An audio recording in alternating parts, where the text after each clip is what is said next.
Bon, salut tout le monde, on va parler d'usure de canon. Euh, je vais vous dire ce que j'en sais sur l'usure de canon. Je suis très loin de prétendre être un spécialiste, là, vraiment très très loin même. Fait que c'est ça, je vous parle de mes expériences. J'ai rassemblé plusieurs canons, tout un peu des différents nombres de coups, puis des différents calibres, pour vous montrer les différences. Je fais du mal, j'ai un canon de 308 ici, qui a tiré 6000 balles.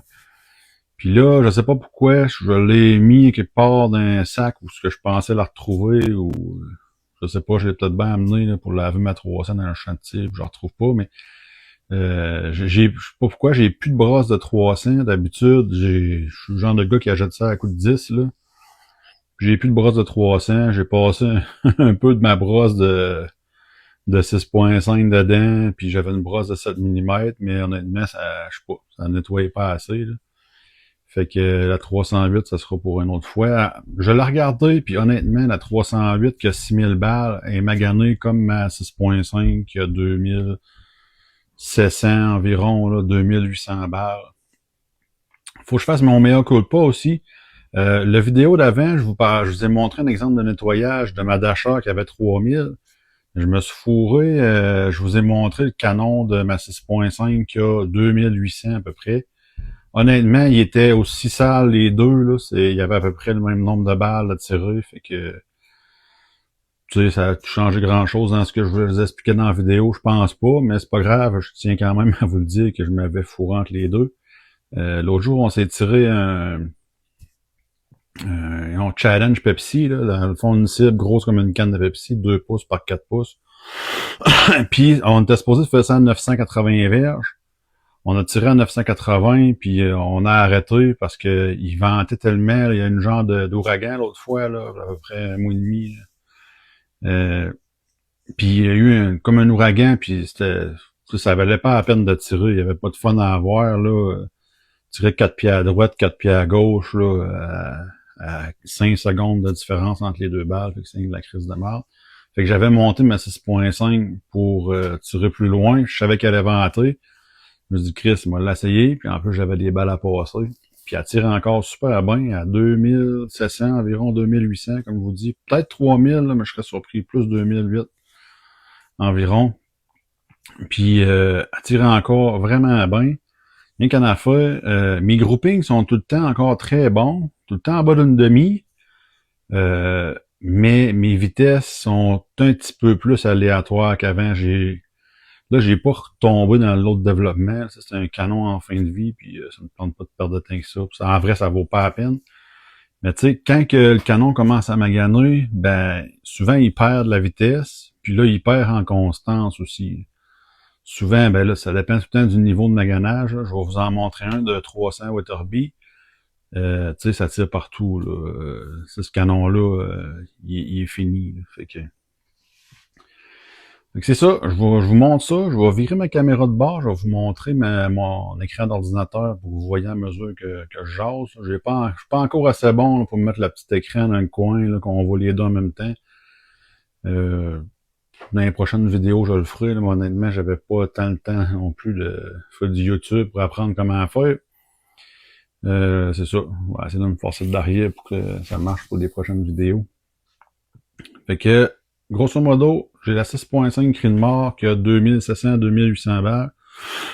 Comme je vous dis, rendu où ce qu'elle est là, elle pine encore, mais les vitesses, tu sais, sont moins égales. Là, j'ai des SD qui ressemblent tout le temps plus à 10. Puis tu sais, mes ES sont encore souvent en bas de 20. Tu sais, mettons, je tire 10 balles, mes ES vont être en bas de 20, mais je commence à me échapper là, de temps en temps. Là, j'en ai une qui sort 30 pieds secondes. Par rapport, ou, tu sais, ça, c'est des affaires qui m'arrivaient pas avant, puis là, je me rends compte que plus mon canon vieillit, plus c'est des affaires qui m'arrivent un peu que ma 6.5. J'ai la Dasher de 3000, je vais vous la montrer. C'est ça, elle, en vrai, elle va encore aussi bien qu'au début. J'ai eu une perte de vitesse en fin de saison, mais là, je sais-tu à cause que il commençait à faire fret. J'ai envie de dire que je suis pas sûr parce que la Dasher, avec la varguette, ça a vraiment pas montré des grosses différences entre l'hiver et l'été, là. Puis là, j'ai tiré tout l'été à 28-40 avec ce canon-là. Puis j'étais rendu à 28-10 là, à l'automne. 28-7, 28-10, autour de ça. Comme vous dites, d'après moi, c'est un petit peu des deux, là. La température a rafraîchi. Puis mon canon s'en vient magané. Mais mes SD puis mes ES sont encore aussi bons que quand ils étaient neufs quasiment, là.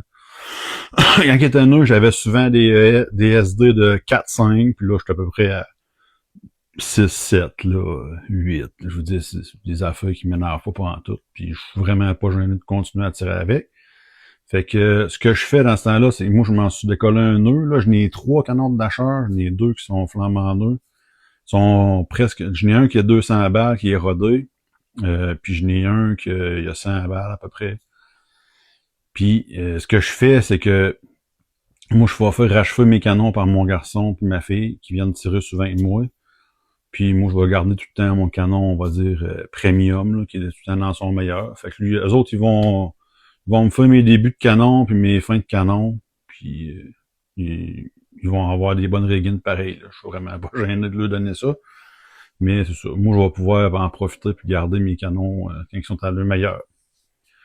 Fait que c'est ça. Bon, je vire ma caméra. Voilà. A few moments later. Bon, on continue ça. Fait qu'on va commencer dans un canon de Dasher qui est neuf. Lui, dans le fond, ce canon-là, c'est beau. Lui, il a à peu près 250 balles à tirer, là. J'ai juste passé un petit tampon dans le coal parce que je l'ai nettoyé, il y a pas tant long. Regardez, là, tu sais, le fer, il est encore super beau, là. Ça donne l'impression, là, qu'il y a de la peau de crocodile, là, mais ça n'en est pas, là. C'est juste de la petite saleté, là. Je l'ai pas frotté en cochon.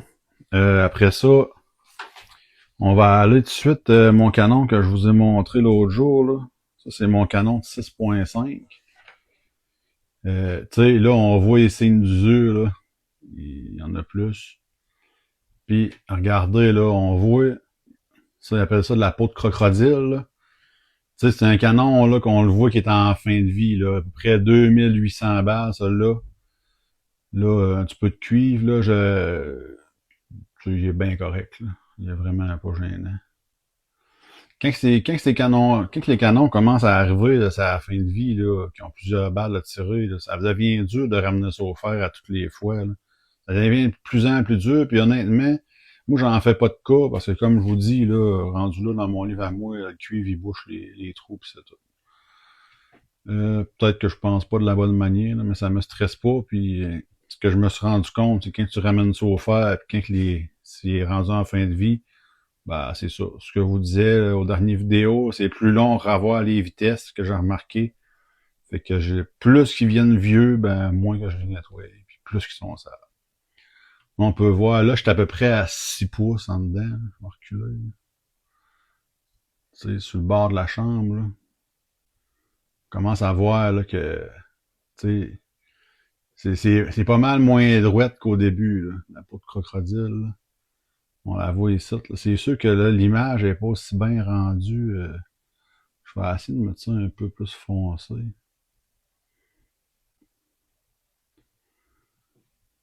Bon, c'est ça. Ça ressemble pas mal à ça. C'est pas la fin du monde. Honnêtement, je vais continuer de tirer avec. Bon, un canon nœud. Mon autre canon de Dasher nœud. Tu sais, on voit que c'est... Ben, premièrement, c'est beaucoup plus propre. Là. Lui, il a 100 balles. Tu sais, puis quand on va au bout, là... Tu sais, c'est... Bon, il y a 100, environ 100. Là, on va aller dans mon canon de 300. Ça, c'est ma 300 mag.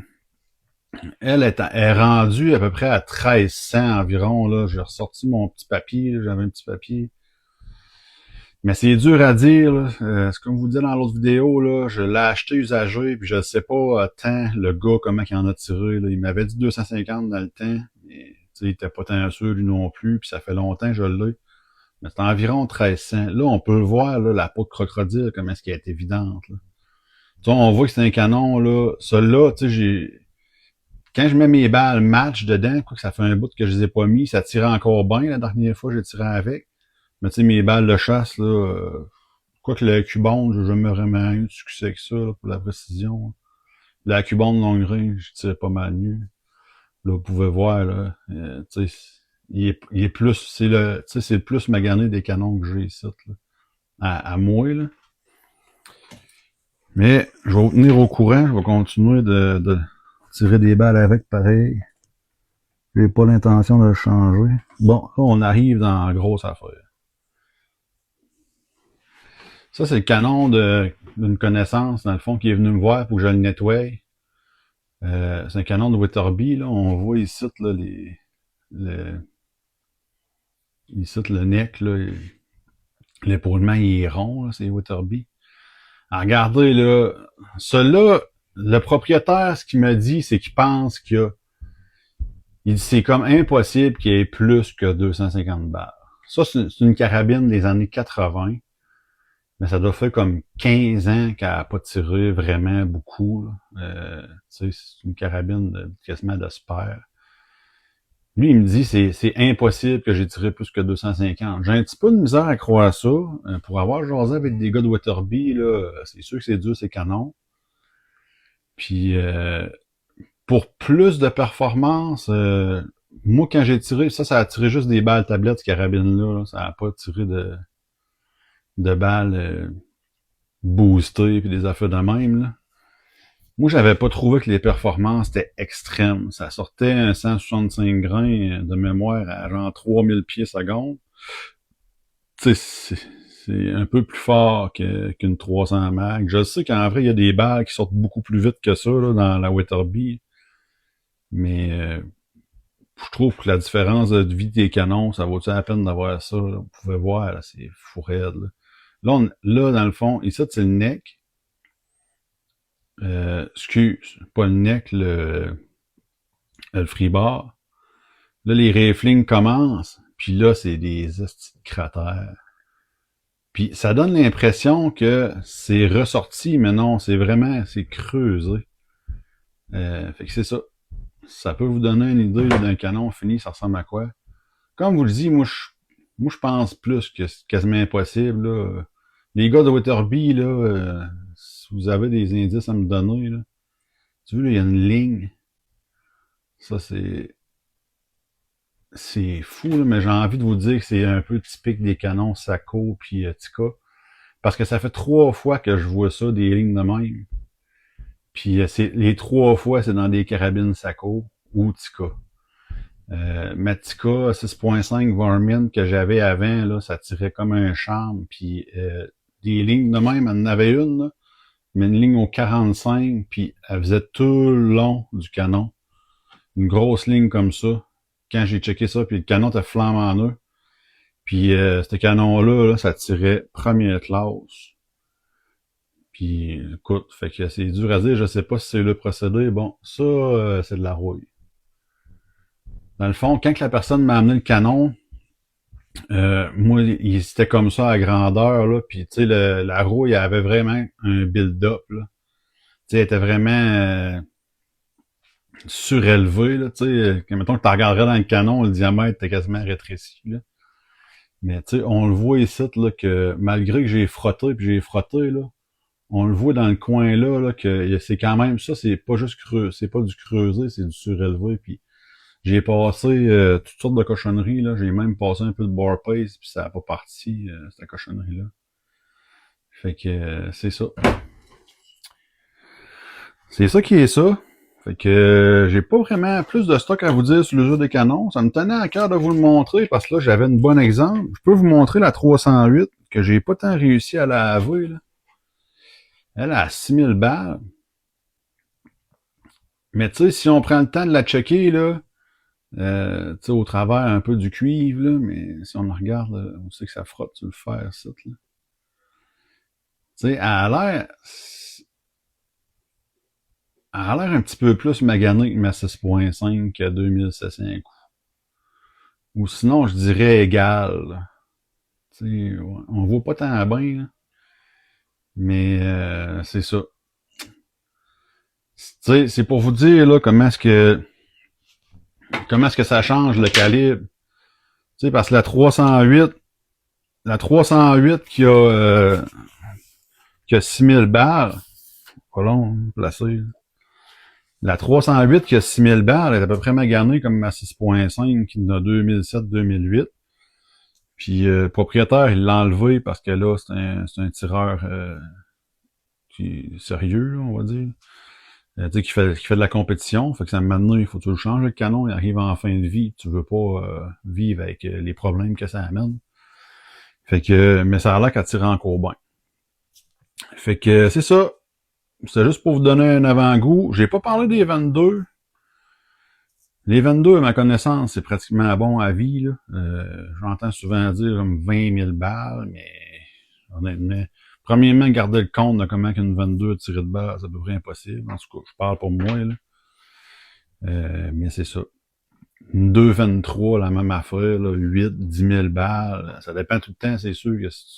Il y a des différences de poules. Si tu loads ça bien hot, ouvert au bout, c'est sûr que ça change versus si tu loads ça pépère. Tu sais, si tu prêtes à 6.5 puis tu mets 38 grains versus 43 grains, je vous le promets que c'est sûr que ça change de quoi. Là. Donc, c'est ça. Fait que je vous laisse là-dessus. Bonne soirée tout le monde.